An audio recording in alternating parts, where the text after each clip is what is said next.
At 10 months old, my daughter was having trouble sleeping in the night. Me and my wife is over there, my oldest daughter.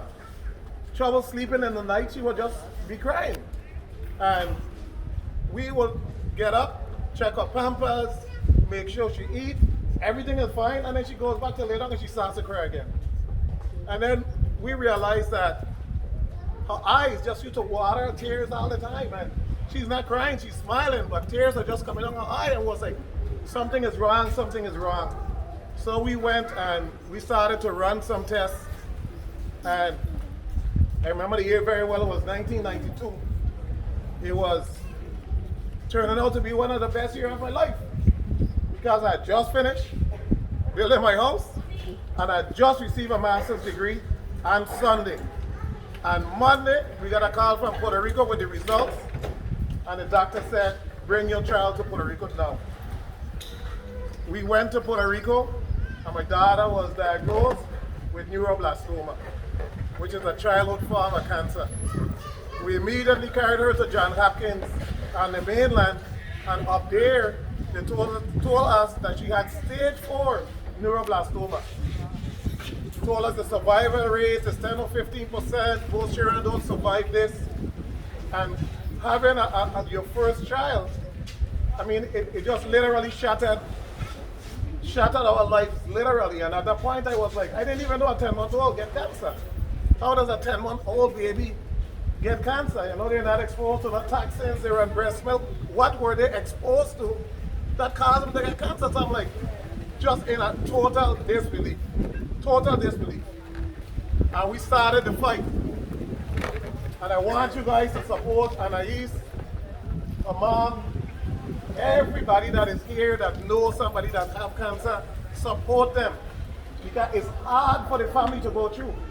It's a hard experience for families to be able to endure. The first time I carried my daughter to get a spinal tap, and they put this long needle in her back, and you have to hold her down to be still. I almost passed out. And I came out and I told my wife, I can't do this again. You're gonna have to do it, because I just can't do it. I couldn't take it. And women are strong. Women are very strong. And she went all the rest of the time.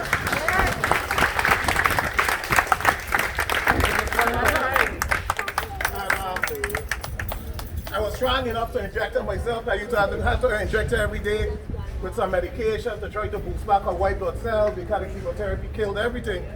But she was hospitalized for a year. She was in the hospital for a year. She went through 10 courses of chemotherapy. She went through radiation to the whole one side of her head. And she went through a bone marrow transplant. And having cancer in a family, test your relationship with your loved one, your husband, etc. Because I remember the doctor told me that we think your daughter is in remission, we think she's cured, but we want to try a bone marrow transplant as a last. And at that point I said, she been through so much chemotherapy, she been through so much radiation. She had 4 major surgeries on her stomach to take out the adrenal glands, and then they went back in, everything was tied up, and then they went back to check, and then it had a complication, they went back in again. And all of that is going on, and the doctor said, you and your wife need to make a decision as to whether or not you're going to do a bone marrow transplant. And I read the bone marrow transplant, and everything that I read, everything just came back to high possibility of death, high possibility that the patient dies, because they give you extremely high doses of chemotherapy that kills everything once and for all in the bone marrow, everything else. And I said, hey, I don't know if I want my child to go through this, because the doctor's already saying that she's in remission.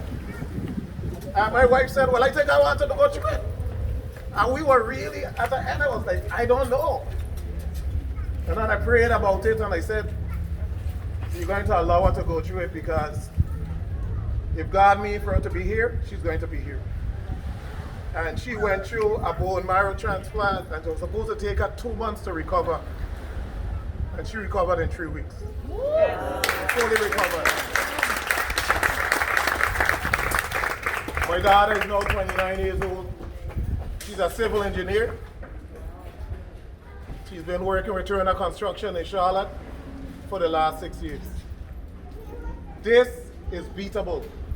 And I want you to believe that you could beat it. Yes. But when you pray, you gotta pray and believe. Yes. Don't pray and have doubt in your mind. Yes. Do not pray, I beg you. Do not pray and have doubt in your mind. God knows when there's doubt. Yes. You gotta believe, and you have to fight. And you fight it with every energy that you have in your soul to beat this disease, so that Logan could come back home. Yes. And everybody that's afflicted with cancer could come back home. First and foremost, my son was diagnosed December 28th of last year. And you think about it and you think it's just so far-fetched, because he was healthy 6 months prior to. I always give him natural stuff, puree his baby food, you name it. I was the healthiest mom possible. So when it happened, it was very foreign to me. I knew that it was cancer of the blood, but didn't know there were different types. I didn't know about blood transfusions. I didn't know about platelet transfusions. I didn't know about the chemotherapy, steroids. And I mean, he's my one and only. So at that age, who wants to go through that? We have from day one received just so much support from everyone from the Virgin Islands. It's hard, because you see me, oh, she's so strong, but behind closed doors, I'm not. I have to be, because my son is so attached to me. And I don't allow him to see that side of me. When he cries, I want to cry, but I can't, because he needs me to be strong. I try to feed him with as much positive energy as possible. I appreciate every single one that came out today for Logan. Unfortunately, he can't be here, but here's my Logie. Hey there.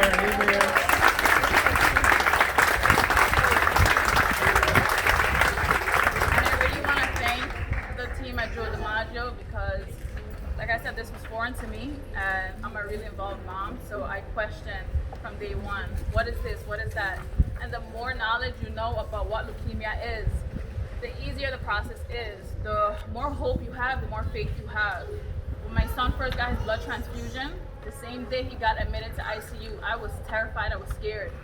Logan continues to get blood transfusion, and now I'm more at ease, because I'm aware of what it is. I'm aware of why he needs it. And like how Ms. Abiela said, chemotherapy kills the bad cells and it kills the good cells. Logan lost his hair. Everyone knows him from before. He had a curly little puff. And now his hair grew back blonde. Fell off again. So these are all emotions that we have to go through. And being in Joe DiMaggio, he was in ICU for a week. Then we got transferred to the other side of Joe DiMaggio, which is 4 Central. And we were there from December all the way to June. We began outpatient, and now we're back in the hospital again. He has about 2 years to go of chemotherapy, blood transfusion, platelets, you name it. But I have no doubt in my mind that my son will be okay. And being there, you think, so far-fetched. My son, he would never get it, and then he did.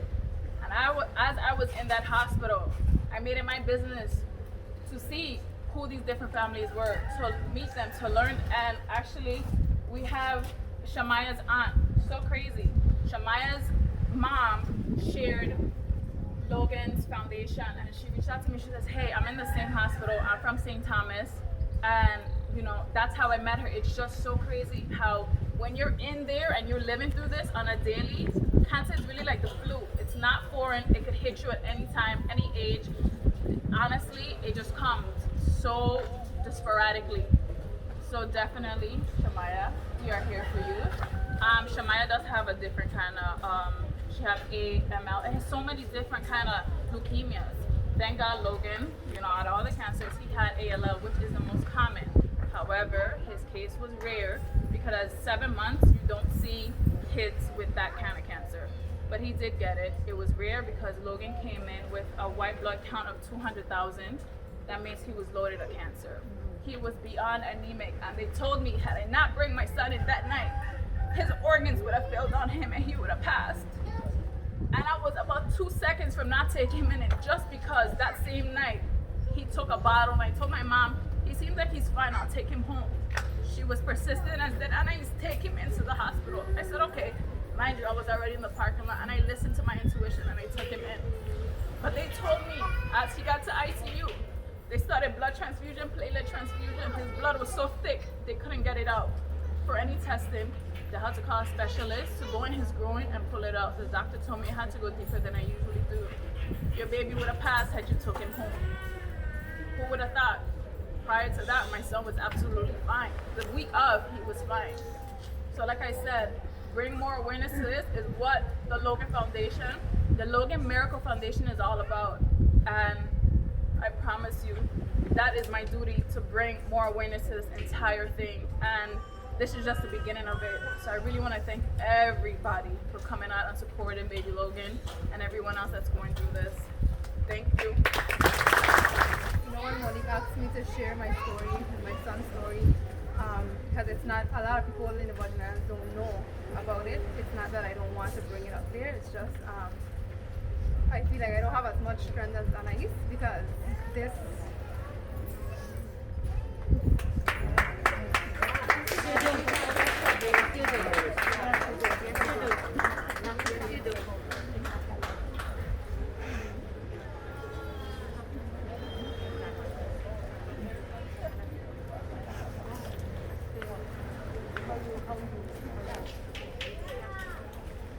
You got the strength, because you're here. You got the strength, you're here. You're here with him. You got the strength. You have it. No one fights alone. No one fights alone. No one fights alone. My son started doing the same thing. His legs were hurting. He started losing weight. I took him to the pediatrician.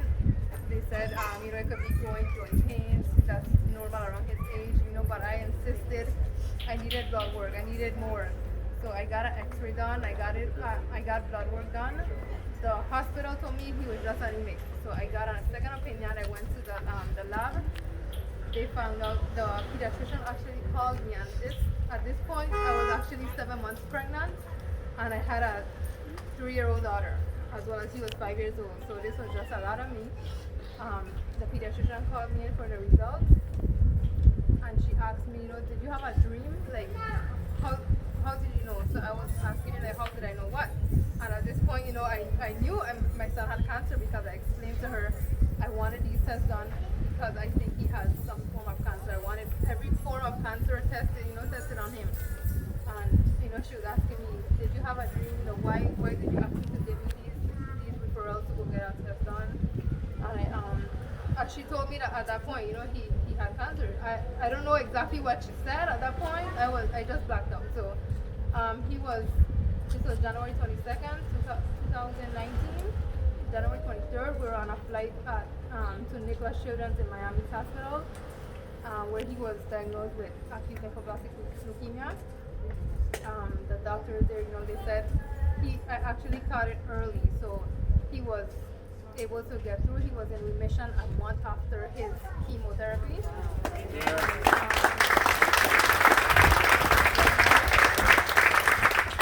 had over like 10 lumbar punctures, which is the chemotherapy in his spine.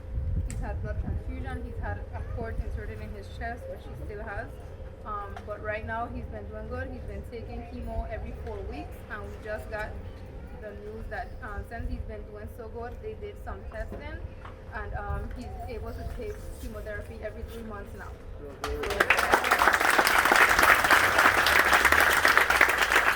had hair loss. This is the result of it growing back. So I'm just trying to learn to tame this now, and he has about 2 years left of chemo, but I know he'll be able to ring the bell soon. So. That's right.